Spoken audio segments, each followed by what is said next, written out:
Magandang hapon po, magagabi na rin po mga kaibigan. Update po tayo sa lagay ng ating panahon. Pero bago yan, huwag kalimutan mag-like and subscribe. And kung di ka pa nakasubscribe, and pa-hit po ng notification bell. Maraming salamat po mga kaibigan. Patuloy pa rin po nating minomonitor eto nga pong tropical cyclone, no? Or tropical depression mga kaibigan, na si Typhoon Maria, no? Dito po sa may bandang location po niya, no? East of northeast of extreme northern Luzon mga kaibigan, na may layo pong 2,515 kilometers mga kaibigan. So ang hangin niya po ngayon ay nasa 75 kilometers per hour, no? Malapit pa rin po sa sentro, na may bugsong pumapalo naman ngayon sa 85 kilometers per hour pa northwestward. Ang kilos po sa bilis na 15 kilometers per hour. So kung makikita nyo mga kaibigan, no, ito pong pangalan niya, Tropical Depression Maria, no, or Typhoon Maria, international name po niya yan mga kaibigan.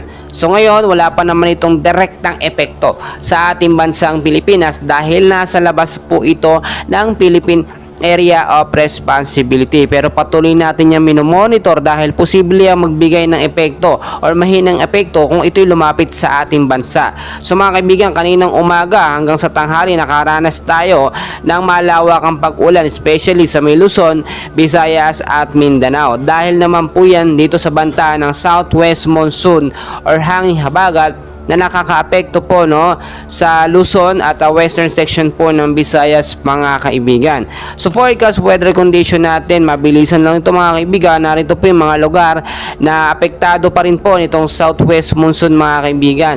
Sa area po ng Ilocos Region, Zambales, Bataan, maulap po na kalangitan ang mararanasan dyan ngayong hapon at posibleng hanggang bukas po ito, no?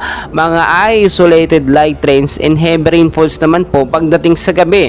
So mas maganda, no, ngayon pa lamang umiwas po tayo doon sa mababang lugar, no, sa banta po ng pagbabaha. At sa banta naman po ng landslide, umiwas kayo doon sa matataas na lugar, no, sa mga mountainous area mga kaibigan, no. Obserbahin natin kasi minsan umaaraw naman mga kaibigan, no, so nawawala yung pag-aalala ng ating mga kababayan. Pero sinasabi ko paulit-ulit, maging handa anumang oras. Minsan sobrang mainit, pagdating ng gabi bugso naman po ang isang malakas at malawakang pag-ulan. Dito naman po sa area ng Metro Manila at ilang bahagi ng Luzon kasama ng Western Visayas, no, maulap din po na kalangitan ang maranasan dyan, no.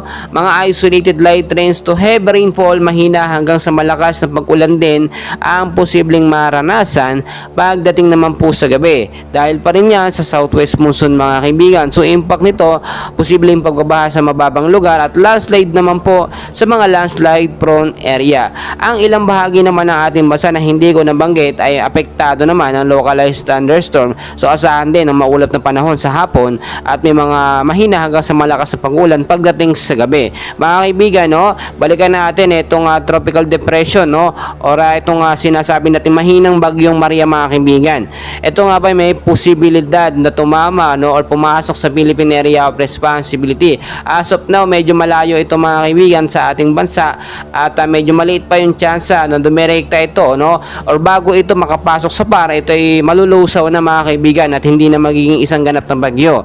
Pero hindi pa rin natin iaalis yung mga posibilidad, no, dahil syempre anytime posibleng magkaroon ng active low pressure area sa labas or sa loob ng Philippine Area of Responsibility. So mas maganda nakahanda tayo mga kaibigan. So patuloy ko po kayong i-update.